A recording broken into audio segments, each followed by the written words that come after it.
Well, I'm excited to share with you our next speaker. This gentleman, I can tell this gentleman brings the light, brings the energy into every room. You will feel the excitement and the enthusiasm that just resonates from him.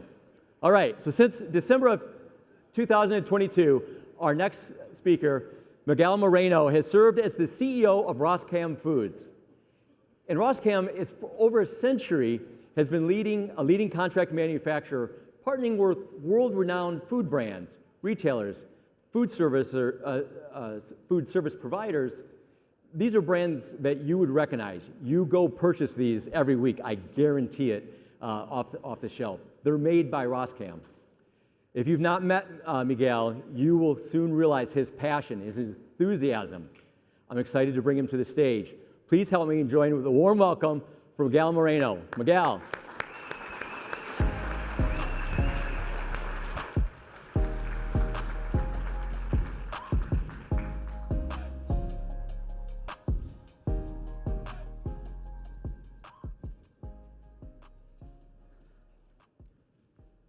In order to be here today, I had to travel 2,600 miles from the country that produces roughly 80% of the world emeralds. It's number 2 in flower production. It's home of David Vélez, the founder of Nubank, one of the largest digital banks in the world with a market cap of over $60 billion. It's number 2 in biodiversity in the world. And oh yeah, we can grow a great cup of coffee. That country is Colombia, with an O, and I was born there. Why am I here, coming from so far away? My first connection with Grand Rapids dates back from 2013. At that time, I was working for a Colombian company in Abilene, Texas, and we were trying to expand our market in the Midwest. So I came here trying to sell our cookie portfolio to Meijer. Later, in 2018, I came again, that time chasing a dream. For over 10 years, I had been trying to qualify to run the Boston Marathon, and I felt that a race that is held here in Grand Rapids every September, and it's called the Last Chance Marathon. It was my opportunity to finally make it. Flew here with my wife, ran the race, only to learn at the end that I missed the cut by 1 minute and 54 seconds. What I told to my wife, we're never, ever coming back to Grand Rapids. Well, clearly, I was wrong. Summer of 2022, I got a call that I was not expecting at all. I was invited to join Roskam Foods as their CEO. Roskam, a 100-year-old company that has been owned by a family until then, just been acquired by a private equity from Chicago. I was not expecting this call, and it gave me a lot to think about it. It generated imposter syndrome. Who was I to take that position? The implications for my family. What if I failed? At that time, I was working in Colombia for a great company. Over 25 years of experience in one of the largest companies over there. I was safe, it was clear, all good. Change can be terrifying. But if we don't take risk, if we don't face new challenges, how can we actually develop a resilient edge? I decided to activate my personal board of directors. Companies have board of directors for a reason, to try to guide their strategy, to challenge them. So I met with 4 people that I trust, that I know, they know me well, and could give me some advice. That was my personal board of directors. They helped me a lot thinking about this decision. I also connected, of course, with my family. And after many nights, without sleeping, I decided to bet on myself and on this project, and accepted the offer. Today, 3 years later, we have no regrets. We have been welcomed to Michigan. We enjoy living here, especially the warm and beautiful summers. And today, I have the privilege to be sharing with all of you a little bit about my journey. I want to thank Andy, Rick, and everybody at the Chamber for inviting me today. So many impressive speakers today and over the years. So it's really humbling that today I have the opportunity to share with all of you what I think has helped me develop a resilient edge. Let me first share a little bit about Roskam Foods. Roskam Foods is a strategic food co-manufacturer. We basically make some of the most recognized brands in the industry for different large CPG companies and medium-sized companies. We operate from 5 facilities in Grand Rapids, 1 in California, and 2 more in Toronto. We have a broad portfolio that goes from frozen breakfast, snack, confectionery, cereal, granola, and many more delicious products. Since we started our journey 2 years ago, we have a clear strategy that we're obsessed on executing. It's about diversification and accelerated growth. Doing that with high-performance people and teams, with the best possible process systems and tools, being excellent in operations. That's what we are. As well as we constantly keep innovating and be the best possible partner for our customers in sustainability. In the last 3 years, we have made a lot of progress in our journey. But I want to highlight 2 things. First is about people. We're becoming a better and more attractive employer for our community. We have made a ton of things in our strategy, and it shows because our turnover today is around 15% when it was over 40% 3 years ago. Second, it's about growth. We have invested over $60 million in new projects, new capital investments that are generating value for our people and all our stakeholders. We want to keep doing that as we fulfill our purpose of multiplying possibilities for all our stakeholders. The focus of this summit today is about how leaders sustain momentum, sharpen strategic focus, combat stagnation, and lead teams to achieve more. Over my career, I have had the privilege to work with amazing people and many countries, many different types of business. And I feel I have developed 4 behaviors that have helped me a lot develop that resilient edge. Those behaviors are authenticity, clear communication, micromanagement, and vulnerability. Let's begin with that. For me, authenticity is where everything begins. If we act in a genuine way, always, regardless of who we're dealing with, we're being honest. When we're being honest, we build trust.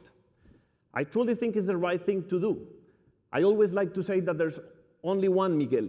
It doesn't matter if I'm dealing with the chairman of the board, our most important customer, an employee that is working in a line in the floor, my wife, my friends.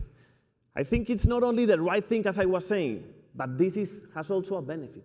It relieves us of the burden to trying to create different types of personalities. Of course, the approach that we have needs to change in different circumstances, but who we are and what we represent should be clear and should be one and only one. I truly think that being authentic has been a magnet that has drawn several opportunities my way. The second behavior, it's about communication. I think this is critical at every level in a company, but even more in a leadership position, always with the mindset that communication is a 2-way street. As a CEO, I need to constantly be talking to the company, sharing the strategy, the culture, the goals that we have. And I need to make sure that the message is being cascaded in a consistent way across the organization.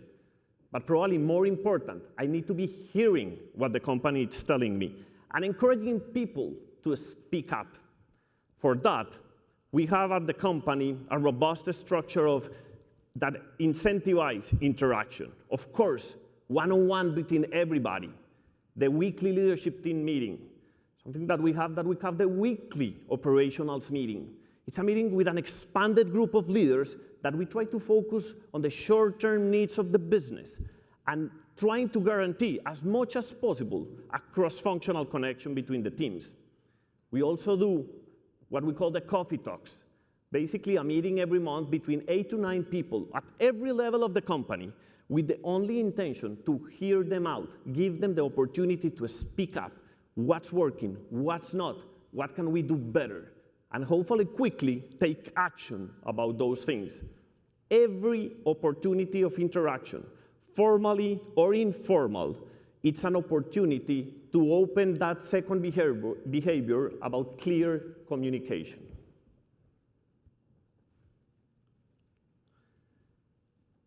Additional to these two, I'm a firm believer in micromanagement.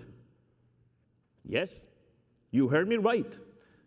But before you walk out on me, let me explain what I mean with that.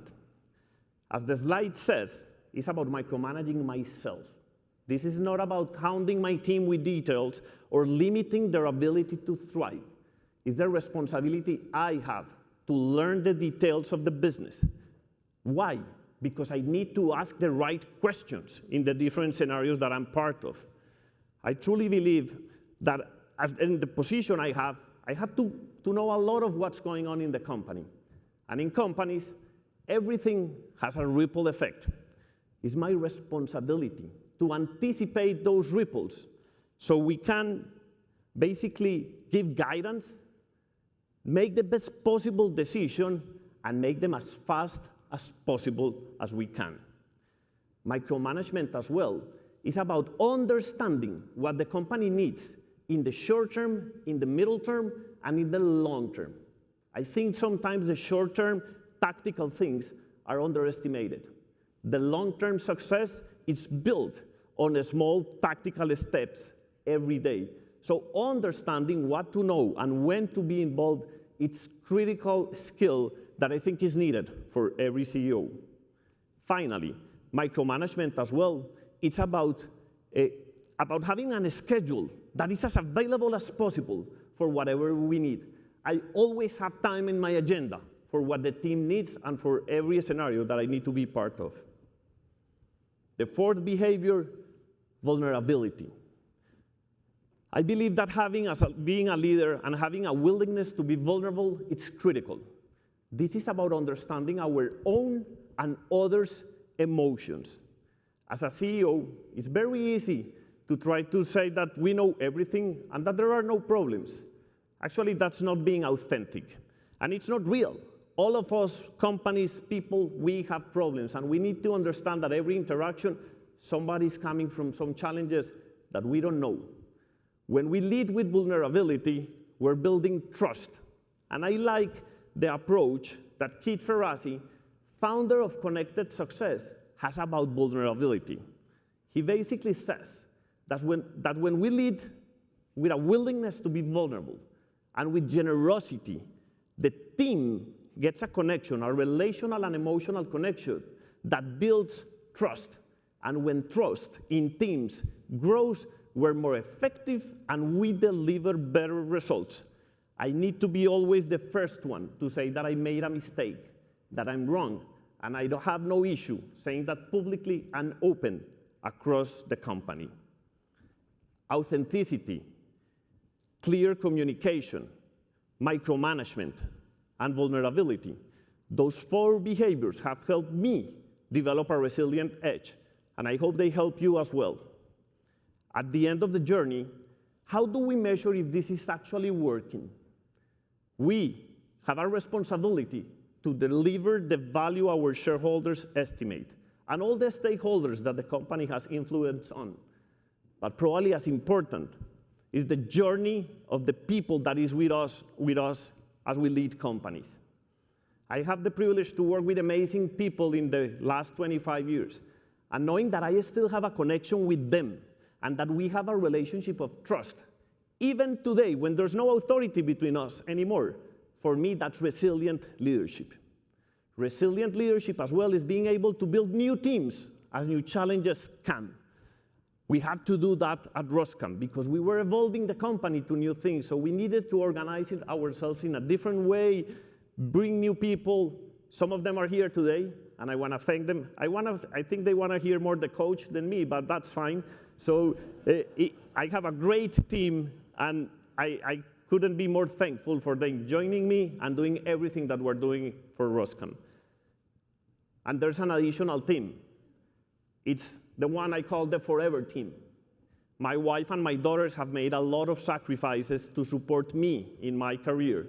So nothing is worth if it's not productive and great for them as well. Just one more thing before I finalize. Accepting to do this talk was a great honor, but it was kind of risky to me because obviously English is my second language. I'm really glad I took the risk, but if any of you have any doubts whether I should have, let me tell you something in the words of Sofia Vergara, the Colombian actress of Modern Family. You have no idea how smart I am in Spanish.